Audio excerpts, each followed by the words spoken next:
Welcome back to N+1 channel. This is Carl, and today I'm going to be talking to you about the newest patch notes, not for Overwatch, but for No Man's Sky, which is really cool because this game has really had a big impact in the industry. Not for its quality, but sort of for the lack thereof upon release. There was a lot of controversy surrounding it, and so to see Hello Games and Sean Murray and the rest of the Hello Games team actually continue to improve this after release it's nice to see, right? It's like that comeback story that you really want to just see continue to unfold. And this is the second large update since the game's release. About 3 months ago, maybe closer to 4, we had the Foundation update, which added, among other things, base building, new materials, new world generation criteria. This is the Pathfinder update, and there was some talk about it yesterday when Sean Murray had made a tweet about it. And lo and behold, actually, I took a nap, I woke up, and I found out the game was updated. So we're looking at version 1.2, the Pathfinder update. So let's check out these patch notes. And by the way, visually, they're spectacular. They put a lot of time into the graphic design presentation. Look at this. It looks like almost like a textbook cover. That's what it reminds me of. A little science fiction in the top left-hand corner. Looks like the Atlas icon. The 89-210, I'm actually not sure what that is. But I've seen that before, like on manuals or something. Anyway, let's go ahead. Let's check it out. These are the Pathfinder update patch notes here on N+1 channel.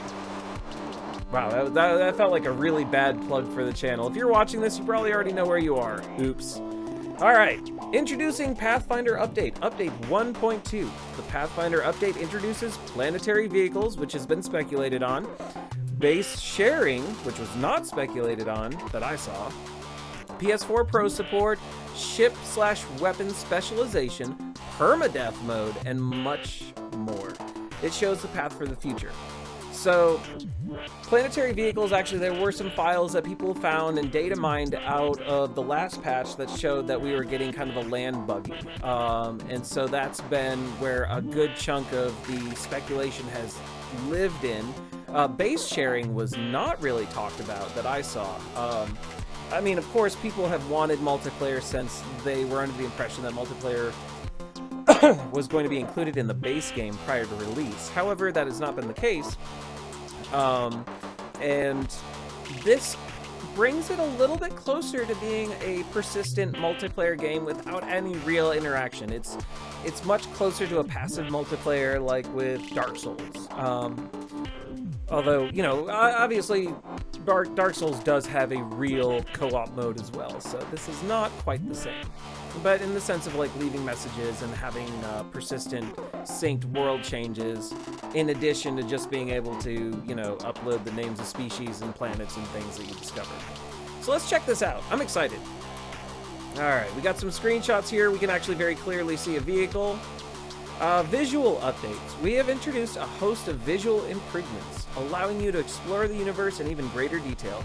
And I actually poked through this, so yeah, it shows you kind of the difference. This is textures, medium, HBAO off. It won't let me pull it all the way to the right, but we can kind of go over here and see how that filter looks. It looks all right. It definitely... The lighting is slightly different, so it's hard to tell. That cube's throwing me off, so I can't really tell exactly what's changed. But let's see here. We have high and ultra resolution textures, so PC gamers rejoice. That's going to probably make a pretty big difference. More accurate ambient lighting. Horizon-based ambient occlusion.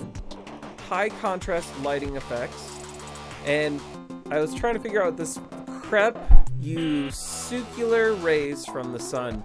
I'm not sure if they're talking about like God rays when you see the light shine through like clouds or how that works. I'm gonna have to actually look that up, and I meant to do that before I did the patch notes, but I had some technical difficulties and I was running low on time. Improved post-processing with several filter options, cool, and an HDR mode for compatible monitors and televisions. So basically sort of a general update to the textures and lighting, which is probably going to make a very noticeable impact, especially for PC players. I don't know how much that's really going to manifest on console. So we'll see. In fact, all right, we can kind of check this out. Although before we didn't have vehicles, so this before shot doesn't make a lot of sense. Unless they're just trying to show you with the filters. That looks okay. Actually, I almost feel like it looks a little bit better in the before picture. But part of that is because I'm seeing a lot of blue tones replacing these more natural gray tones. And that might be, I guess, the result of the reflection of the atmosphere. If that's actually what they're calculating, I'm not sure. But we'll see it in action. Alright, online base sharing. Bases can now be shared online, allowing other players to discover and explore your outpost. And they've got an Edwarnist outpost created by Hello Games. That's actually kind of neat looking. Steam Workshop integration allows players to upload their bases to the workshop, making it easy for other players to discover, visit, rate, and subscribe to your creations. So that's obviously a PC-only change. They do show the interface here for the Steam Workshop. Pretty standard stuff if you've seen, like, you know, mods for like, I don't know, Civilization or just whatever Steam game honestly supports the workshop. This interface is going to look relatively familiar. Alright, you can now own multiple ships. Now that's actually a really big deal. I was always disappointed that having one vehicle meant that you traded up one before. So maybe you wanted extra slots, but you really like the aesthetics of your prior vehicle. Well, now you can. There are some prereqs though. So you can use the enormous hangar in your freighter to purchase and store your own collection of starships. So yeah, this is freighter only. You have to get to a point in the game where you actually own a freighter. Now, that's not actually terribly difficult, but it is a little grindy. However, the core gameplay loop in general for the game, even since the initial release, was a bit grindy when it came to upgrades, like getting extra slots on your exosuit, getting extra slots on your ship, getting extra slots on your Omni tool. But at the same time, that actually does kind of extend the longevity of the game and does give you sort of miniature goals. And if anything, really, this game does need more goals and more rewarding goals, actually. One of the initial complaints for the release of the game was that the core gameplay loop was so repetitive that it was, you were trying to get more slots and you were mining to get more slots, and then once you had more slots you could hold more items and then mine more to get more slots. So I'm glad to see some variety being introduced. And you can see some ships in the hangar. This is even more meaningful with the introduction of ship specialization classes and the ability to trade in previous ships against new purchases. Now, oh, that's cool, right? Okay, so one of the things that could be really frustrating is all the starships were bought straight out, right? You would have this starship that maybe you spent like tons of credits on, and then, oh look, a newer, shinier version, and it's more, but in much the same way that you wouldn't necessarily buy a new car without trading in your old one if you were trying to get, you know, if you're basically trying to trade them for each other. It was just a straight new purchase. And this created a lot worse of a grind, I think, than was honestly necessary, so I'm really glad to see this change. I think that this signals a very good direction for Hello Games to take No Man's Sky. Ship specialization, by the way, as a side note, actually, there was some small differences with the ships, especially in terms of presentation, visual presentation. Stat-wise, I don't think it was ever really confirmed too much that there were any differences between the types of ships. I read a lot about No Man's Sky, and there was so much speculation. It was hard to distinguish speculation from facts. So here we go. Here's some facts. Hopefully they're good facts and not alternative facts. But if they're putting this in the patch notes, I believe it's there. So let's talk about Starship specializations.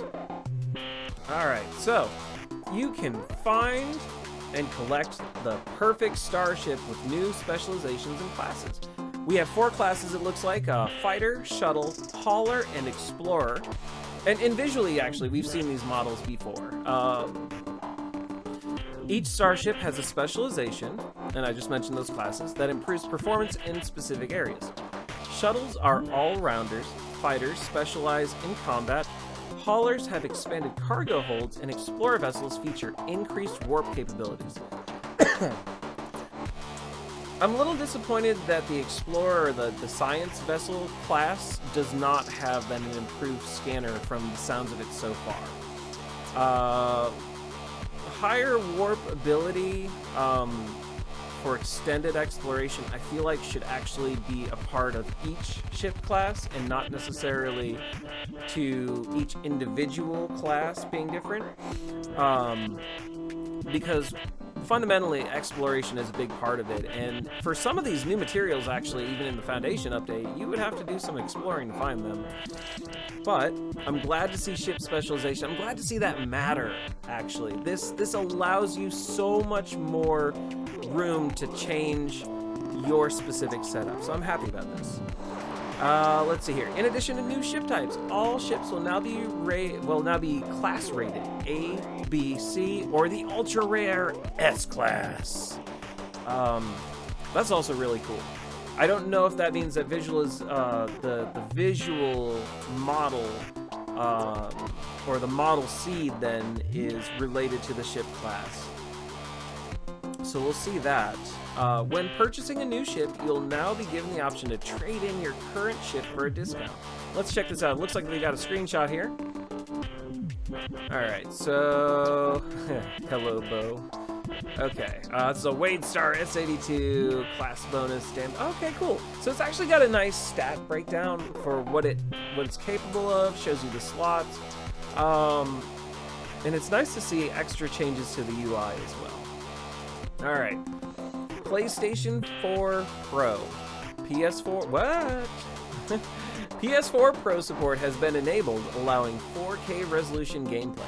4K rendering on PC has also been optimized. Together with visual improvements for all versions, No Man's Sky has never looked better.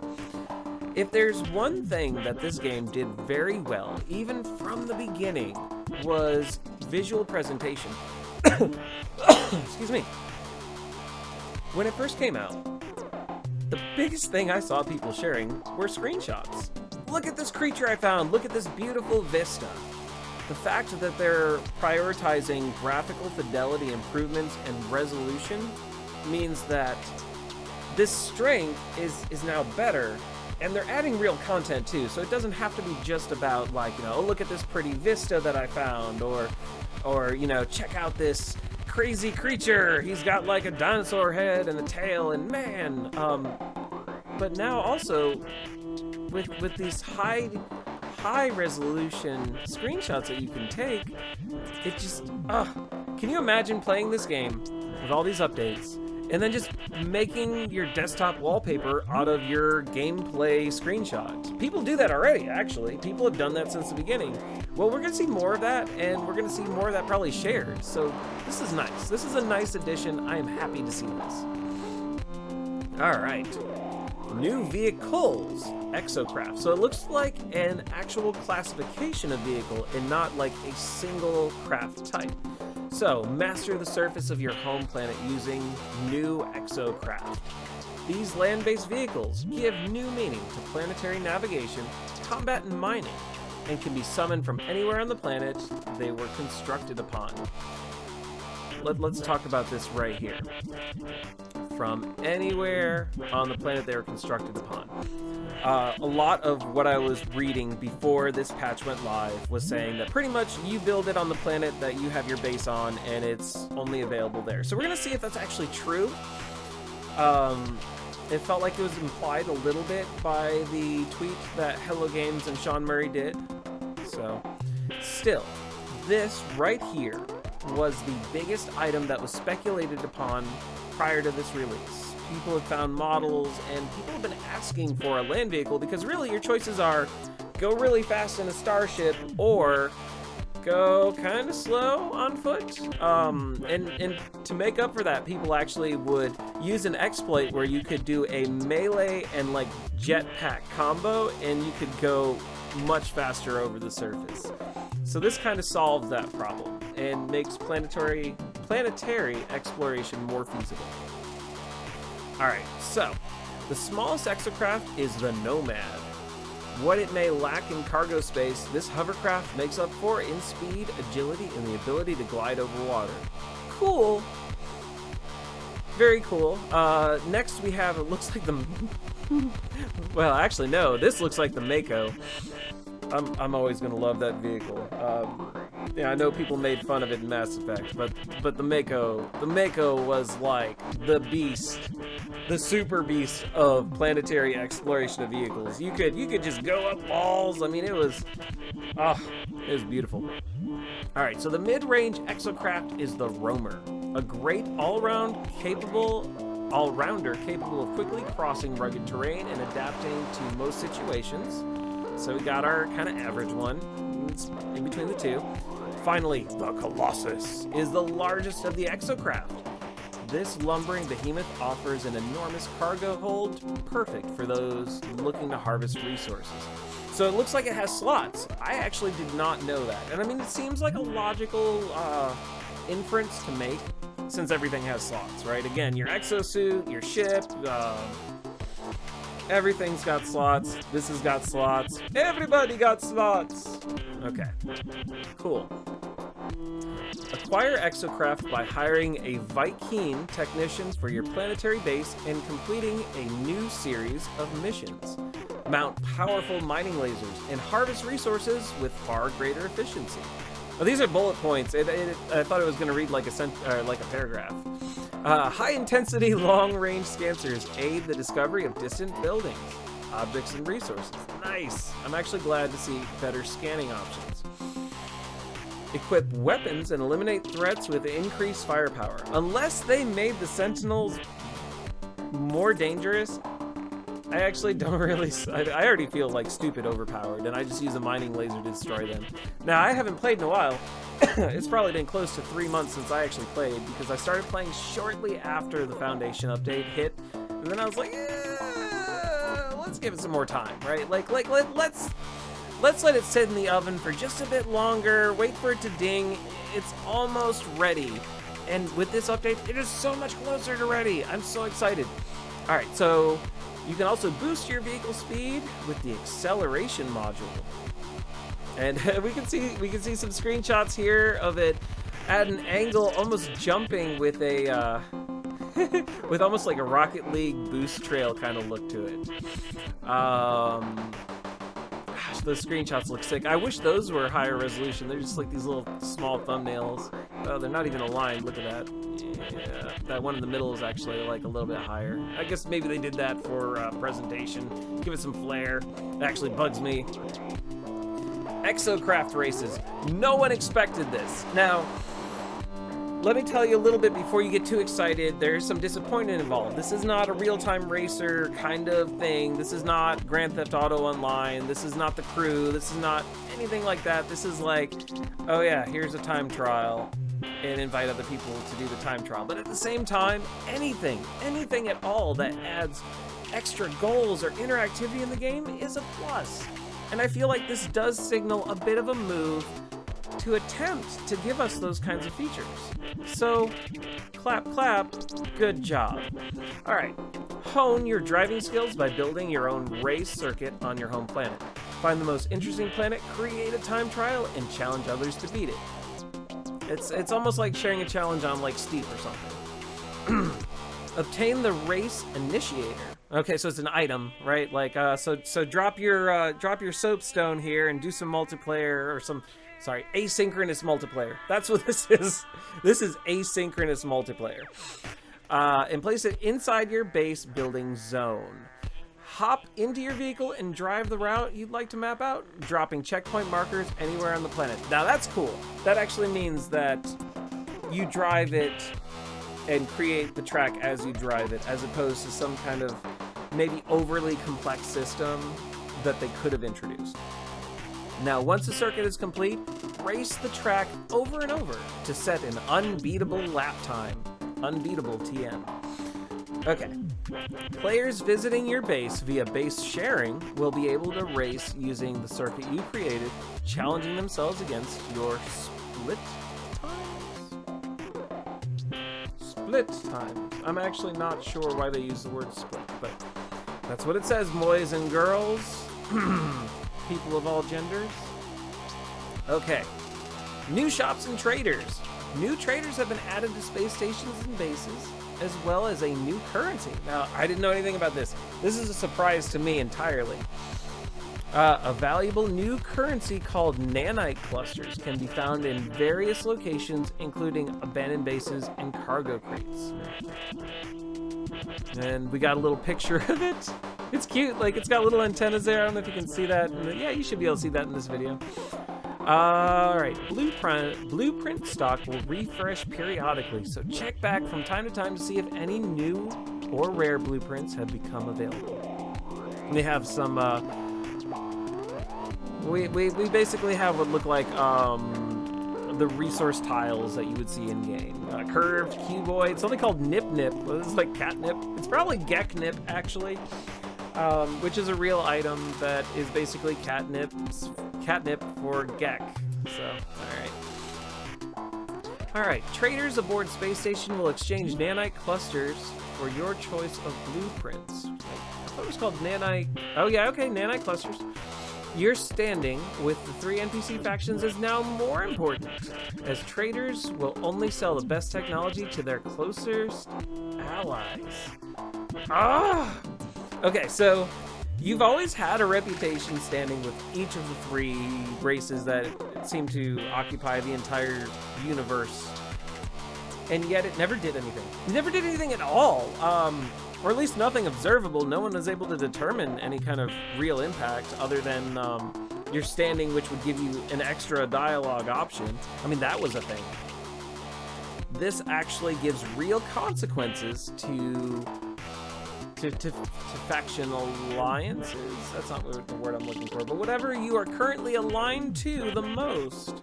And I don't know if this is kind of an XOR thing too. So like, I don't know if being the highest standing for like the Viking will affect your standing with the Gek, for instance. Oh wait, your standing with a faction can be improved by offering relics and curiosities to the representatives or through conversation choices. Seek out Viking traders for multi-tool technology, Gek for ship upgrades, and Korvax for exosuit improvement blueprints. So they have changed the respective race for like each kind of type of item. It's interesting. A new building trader will now visit your home base and sell new base constructs in exchange for credits.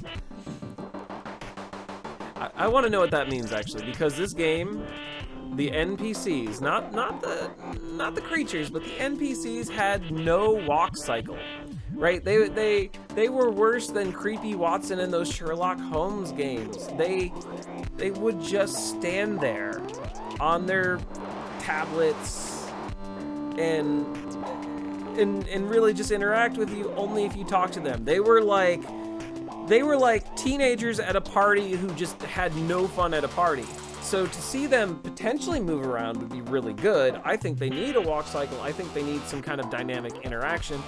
And I think that would actually make a really big difference. Otherwise, they're just kind of like, well, they're like old RPG characters that would just stand in one spot. That's kind of what they are. We see a little bit of a preview of what this looks like in terms of the standing. I'm not a fan of it visually. It does not match, in my opinion, to what's established in the game for the UI. So it looks like a slightly different UI direction. We can see 3 different statuses: customer, neutral, and irrelevance. Greetings, interlopers. Base building variety. Boom. So for those of you who actually liked base building, guess what?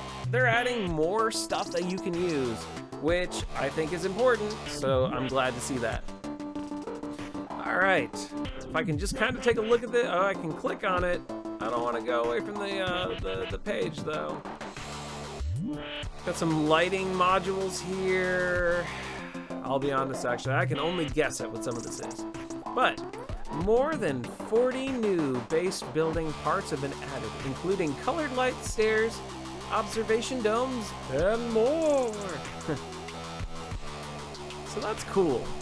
I'm glad to see more options. Personalize your base further with new material aesthetics, including wood, stone, metal, as well as several new colors. And put the finishing touches on to your home, choosing from an array of new furniture finishes. Decorate your walls with dozens of new decals. I love my fat head. I'm not sure what they mean, actually. Earn extra decals by visiting the bases of other players. Cool. And we can see some color variants, although you were able to color a lot of parts pre-Pathfinder as well. Wow, these patch notes are huge. I'm just looking at this 25 minutes in, and I'm just a little bit over halfway through. Multi-tool specialization and classes. Multi-tool specializations and classes have been introduced. Choose between pistol, rifle, experimental, and alien specializations. As a note, honestly, every single one of these races is alien technically. Although we never have a clue, really, who our main explorer actually is. If we're human, I mean, we could actually be, we could be a sentinel, right? We don't know, and that's never really been addressed. I digress. Pistols offer increased mining capabilities. Rifles provide combat advantages, and experimental weapons are attuned to scanning. The rarest and most powerful are alien multi-tools. Well, now I wish I had actually grabbed all, like, the 50 billion of those that I saw throughout the game. I actually have had, I tend to like these shaped ones a little bit better, personally. Similar to Starships, weapons are also S, A, B, or C class rated. And when purchasing a new multi-tool, you can now trade in your current model for a discount. It is the used car store of ships and pistol weapon multi-tool. I was trying to think of the word, and I was trying to stall, but it still took me a moment. That font, by the way, I like that. Even that S here with the shortened tail, that looks nice. New weapon modes. Both multi-tool and ship weaponry can be upgraded for improved combat effectiveness. 3 new weapons can be installed into multi-tools alongside the existing bolt-caster weapon. Each weapon provides a unique combat style. Excuse me. The Scatter Blaster is most effective in close-range encounters, able to damage multiple foes at once. The Pulse Splitter is ideal for mid-range skirmishes, particularly against fast-moving opponents. And the Blaze Javelin. It sounds so dramatic. The Needler. The Blaze Javelin is a long-range weapon capable of eliminating enemies so far. Oh, look at this! Look at this infra knife accelerator. It's like, look at all the buzzwords that we're adding. I'm still excited, right? This is still cool. I'm happy to see this. I'm so happy for Hello Games, for Sean Murray, for Innes McKendrick, for 30 Days of Static. Is that the name of it? Oh, I'm gonna sound like a terrible fan of the game. Although, really, I have I have been a fan of the game. I did buy it day one, and even throughout the controversy, I have remained a fan and kept up with news on it. I checked out the No Man's Sky subreddit, No Man's Sky the game subreddit, pretty much daily for news. So to actually have something concrete, it's right there, right here. It's so cool. All right. Blaze Javelin. Okay. And then I'm not sure then what this Cyclotron Ballista, Positron Ejector, and Infra Knife Accelerator are. But hey, more variety, I am down. New ship weaponry. Those are ship weapons. Excuse me. Okay. The way it was, you can jump to conclusions like that. Okay.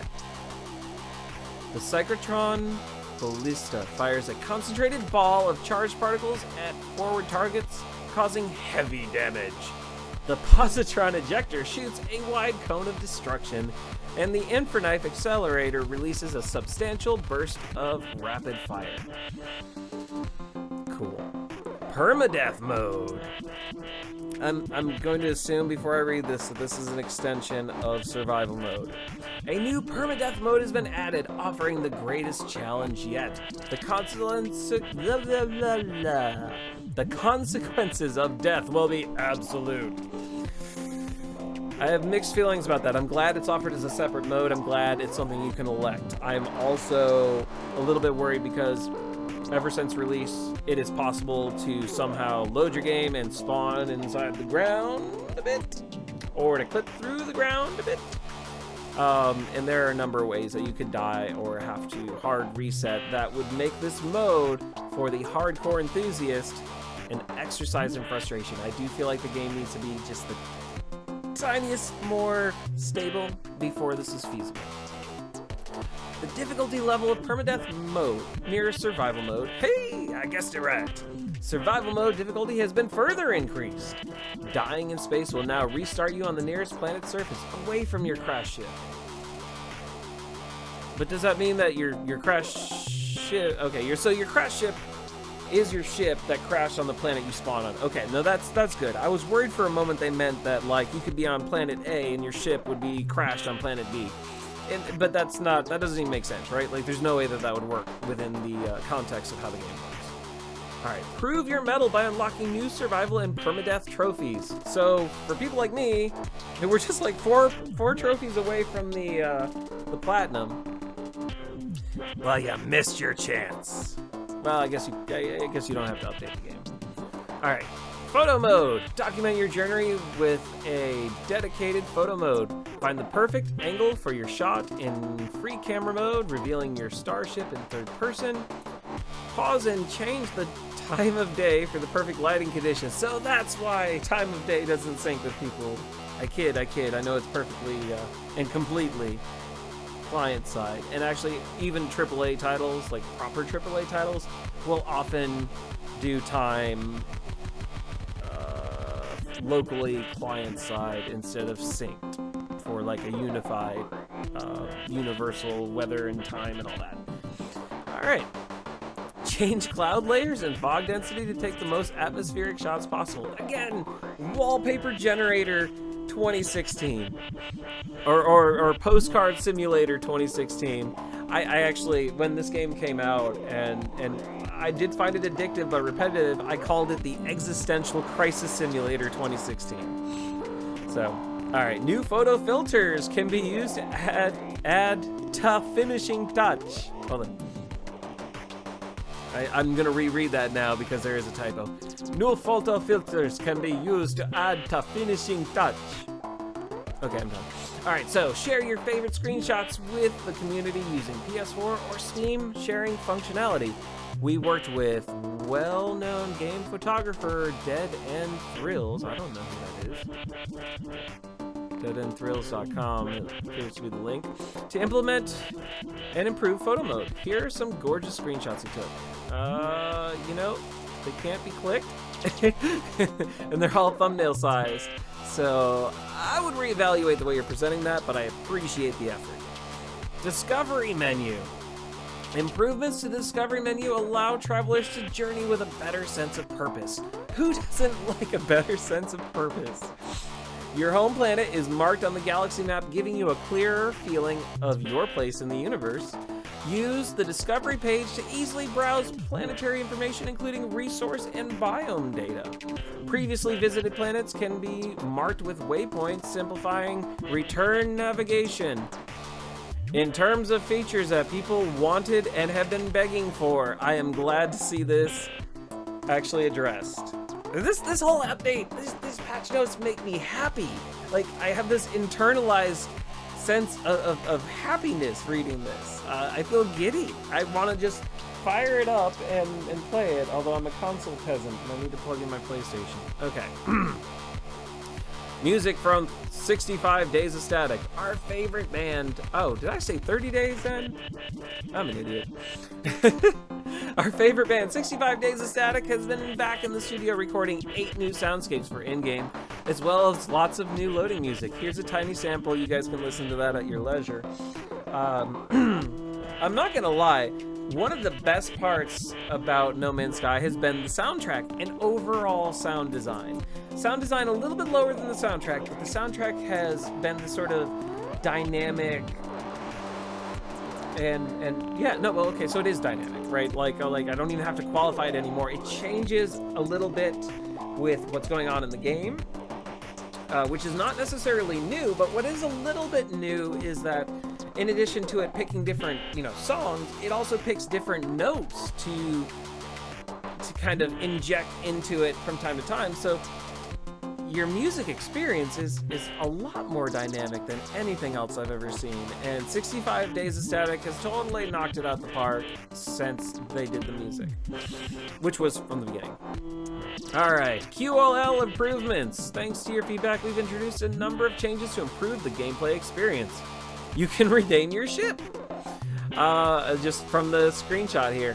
It is now possible to skip the journey milestone black bars, and these have been reduced or removed in many areas.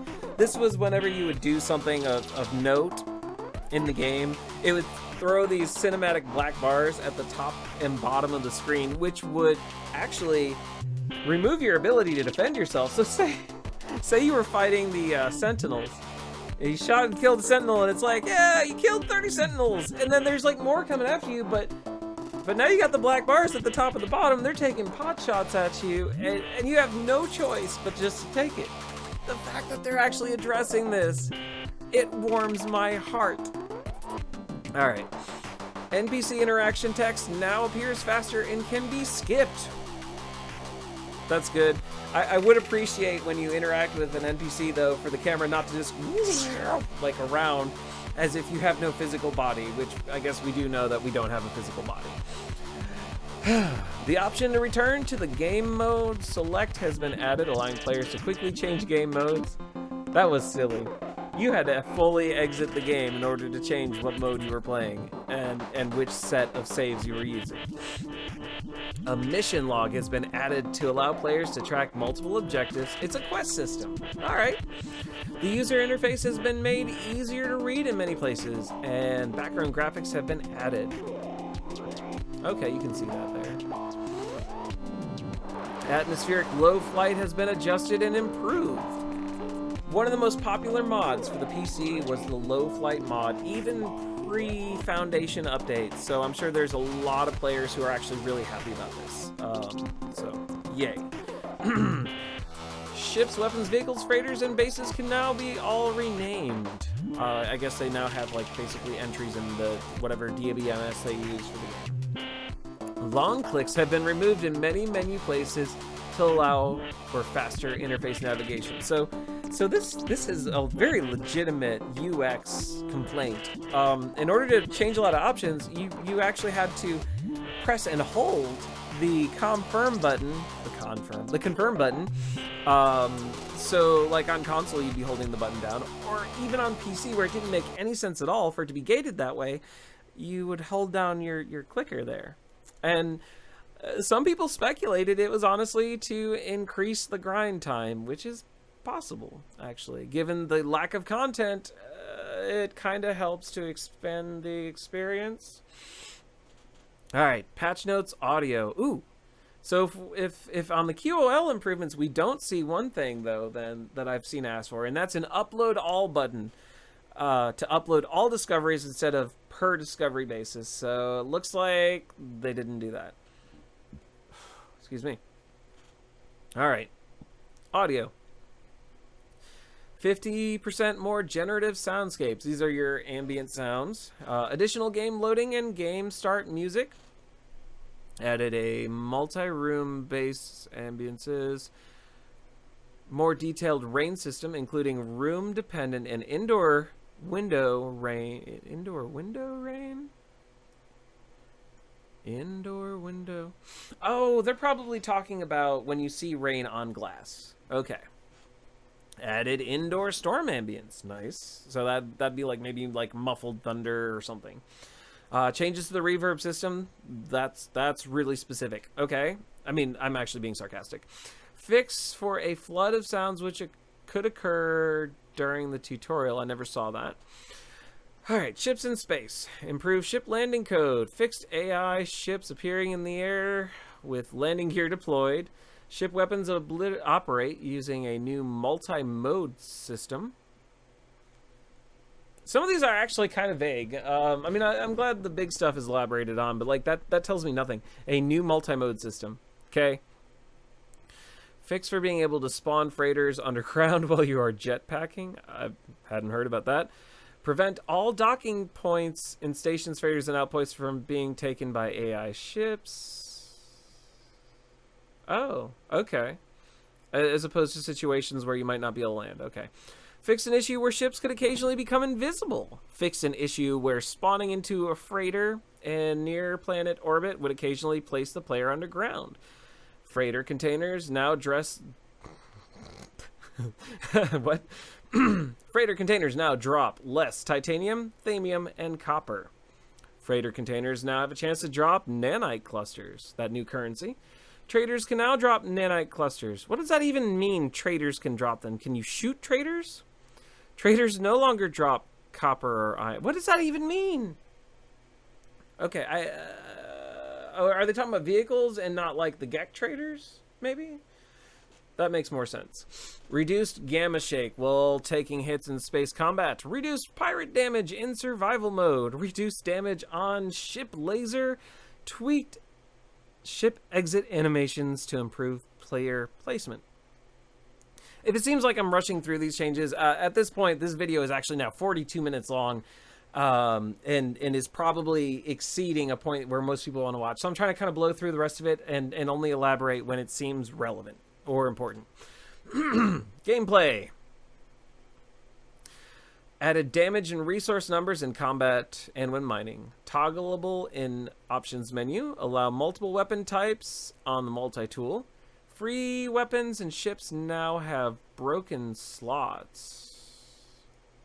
Interesting. So there must be a way to actually fix broken slots then, presumably. Recruit NPCs have more descriptive names. Okay. Fixed holes appearing in high detailed terrain regions. Made player respawn positioning more robust. Introduced new growable plant type. Like Colorado. Right. So, fixed slow memory leak in materials effect. Removed several minor memory leaks on warp. Hey man, those warp memory leaks would crash the game frequently actually, so I'm glad to see that gone. Although that was fixed a while back. Boosted shield recharge rate whilst in caves slightly. Bolt caster rate of fire and laser mining speed upgrades are now known from start. Tweaked build requirements so that both are possible to build on player's first planet. Now, if that actually carries over to survival, even though they're making the rest of it more difficult, they said, that's actually really cool. It makes it easier. A bit, maybe. Drones now drop small amounts of zinc on destruction. Zinc was so rare, I'm glad to see that. Reduced amount of platinum from depots. Fixed Viking depots dropping titanium instead of platinum. Improved balance of hazards on scorched and frozen planets. Reworked NPC secondary interactions to give you standing in exchange for offerings. Reduce the amount of tech given by NPCs. In most cases, they will now reward tech fragments instead of blueprints. Did we cover tech fragments? Reduce the amount of tech available for NPC reward. Fixed projectiles shooting through certain unminable substances. Adjusted space stations to minimize cases where NPCs intersect with the environment. And fix an issue where the suit upgrade chamber would occasionally disappear. They must be talking on the space station. My goodness. Okay, base building. Fixed NPC terminals and ladders being removed from the central room of bases after the player leaves. I had that happen. Move snap points for the glass corridor to be correctly grid aligned. Galactic terminals now have a consistent pricing regardless of where in a base they are added. Interesting. Fixed plants not being removed after removing the planter below them.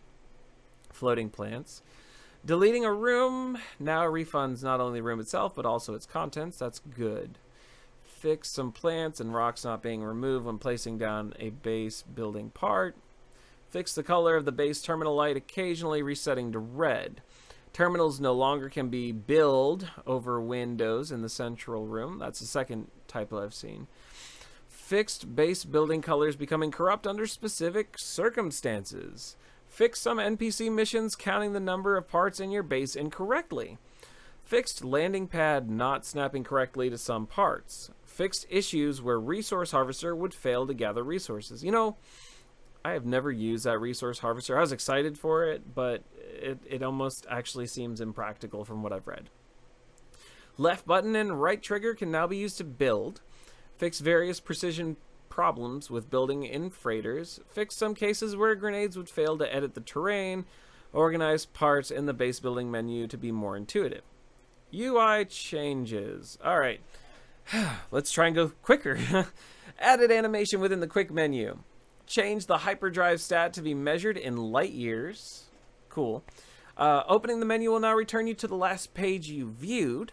Added a new text stat section to the tech info pop-up. Improved mouse smoothing and improved mouse sensitivity. PC only. Clearer and more detailed multi-tool ship and freighter comparison screen. Fixed flickering transition between inventory and options menu pages. Reduced number of menu options requiring a button to be held rather than pressed. Some of these were already mentioned then. Improved responsiveness to button holding. Fixed a bug in the options menu where the title bar would flicker. Improvements to Discovery Timeline UI. Added set waypoint option in the solar system pop-up. Improved alignment at aspect ratios other than 16:9. Prevented player notifications showing up during credits and redeem screen. Fixed issue whether error messages would be shown for charging and repairing before the options had been selected. Increased icon resolutions to support play at 4K resolutions. That'll just look nice for people. Full screen effects are now correctly displayed when entering a hazard. Disabling the quick menu while warping between systems. Removed obsolete generation detail option in settings. Updated display of new discoveries to be clearer and more readable. Fix some Japanese and Russian localization issues and text overlap. Made cinematic black bars less frequent and obtrusive. Made it so cinematic black bars can be dismissed. Race standing is now displayed on the journey milestone pages. I'm actually glad to see that. Fixed various windows occasionally appearing partially off screen. I don't even know what they're talking about. New visuals and backgrounds on mode select option and inventory screens. Visuals. Okay. Reduced banding artifacts on some metallic surfaces. That's visual banding for light refraction, most likely. Fixed seam artifacts on some normal maps. That's where the texture would kind of end and basically would repeat. And the area where they meet is going to be the seam, and if they didn't line up, they're going to kind of look askew. Fixed shadows being too black over water on certain planets. Fixed very occasional errant black geometry in space, because space is, colorful. Improved performance of water rendering. Improved performance of forward rendering passes. Improved performance in spotlight rendering. Fix some issues with flickering lights. Correctly oriented IBL map. Fixing several lighting issues. I don't know what IBL stands for. I'm assuming IBL is IB lighting. IB. I'm not sure what that is. Okay. PC, support for Intel HD graphics 530, 540, 550, 580, 630, 640, and 650. Reduced banding artifacts and gamma correction on some GPUs. Escape key now goes directly to the quit options page, and improved and expanded Steam controller mapping. Gosh, I forget that exists. I need to get me one. PS4, support for PS4 Pro 4K rendering, support for PS4 Pro Delta color compression, and support for PS4 Pro automatic depth buffer decompression.